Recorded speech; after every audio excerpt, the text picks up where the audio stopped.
16 तारखेपासून नागपूर येथे विधानमंडळाचं अधिवेशन सुरू होणार आहे। सातत्याने दरवर्षी अनेक दशकांपासून नागपूरला हिवाळी अधिवेशनाची परंपरा आहे। यावेळेला नवीन मुख्यमंत्री देवेंद्र फडणवीस आणि उपमुख्यमंत्री एकनाथजी शिंदे, उपमुख्यमंत्री अजितदादा पवार यांच्या नेतृत्वाखालचं हे पहिलं अधिवेशन होतं आहे आणि आमची संपूर्ण जय्यत तयारी नागपूर इथे झालेली आहे। आमची गटनेत्यांची बैठक झाली, बिझनेस ॲडवायझरी कमिटीची मीटिंग झालेली आहे।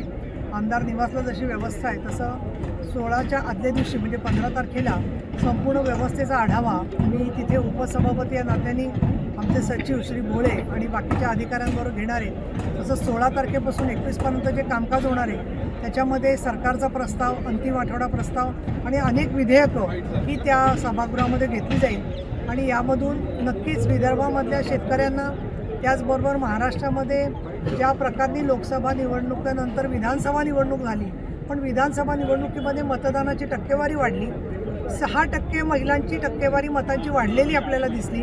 समाजातल्या प्रत्येक घटकाच्या अनेक अपेक्षा सरकारकडून आहेत। या पार्श्वभूमीवर आधीचे चांगले निर्णय परत सातत्याने राहणं आणि नवीन चांगले निर्णय होऊन विदर्भ आणि महाराष्ट्रातल्या जनतेला दिलासा देण्याचं काम हे अधिवेशन करेल असा आमचा पीठासीन अधिकारी म्हणजेच उपसभापती या नात्याने माझा प्रयत्न आहे। लाडके बहिणीचं रक्कम वाढू शकते, सरकार दिलेलं असे संकेत सरकारने दिलेले आहेत आणि सरकार हे शेवटी प्रशासन आणि शासन मिळून एकत्र जसं काम करत असतं तसं त्याचबरोबर काही निकषांनुसार सुद्धा काम करत असतं आणि 2100 रुपये केले जातील अशा प्रकारनी वारंवार सरकारने याच्यापूर्वी सांगितलेलं आहे आणि त्यामुळे तशी रक्कम वाढवण्याची तरतूद केली जाईल आणि त्याच्यानंतर ते सुद्धा दिले जातील असं मला वाटतं।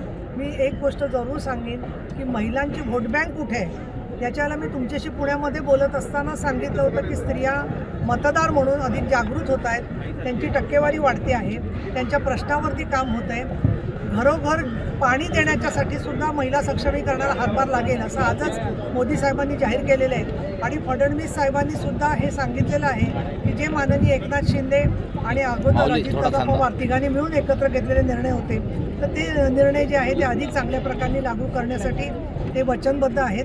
मला तर अजून खात्री वाटते की इतरसुद्धा अनेक जे मुद्दे आहेत त्या मुद्द्यांच्यावरती मग मी पाचलं की आनंदाचा शिधा काही ठिकाणी पोचलेला नाही आहे किंवा नंदुरबार, पालघर या ठिकाणी आदिवासी शाळांच्यामध्ये प्रदूषण झालेलं आहे, पोटं बिघडलेली आहे छोट्या मुलांची, अशा अनेक प्रश्नांवरती मी स्वतः उपसभापती म्हणून सुद्धा लक्ष घालते आणि मला खात्री आहे की त्याचा सन्मान ठेवला जाईल। शपथविधी परवा होणार नागपूरला अशी या संदर्भामध्ये राज्यपालांच्याकडून किंवा संबंधित सामान्य प्रशासन विभागाकडून जोपर्यंत काही जाहीर होत नाही तोपर्यंत मी त्याच्यावर भाष्य करणं योग्य नाही असं मला वाटतं। पण अलीकडे असं होतं की बऱ्याचशा खास बातम्या तुम्हाला आधी मिळत असतात, त्यामुळे मला असं वाटतं की याच्यावरती जेव्हा अधिकृत घोषणा होईल त्यानंतरच बोलणं योग्य राहील। तर दोन्ही शिवसेना आणि राष्ट्रवादी पुन्हा एकत्र येण्याची चर्चा सुरू झालेली आहे। परवा अमित भाई पवार साहेबांना भेटले, अजितदादा साहेबांना भेटायला गेले, पण राष्ट्रवादी काँग्रेसने काय करावं याच्यावरती मी भाष्य करणं योग्य नाही आहे। परंतु ज्या कारणांमुळे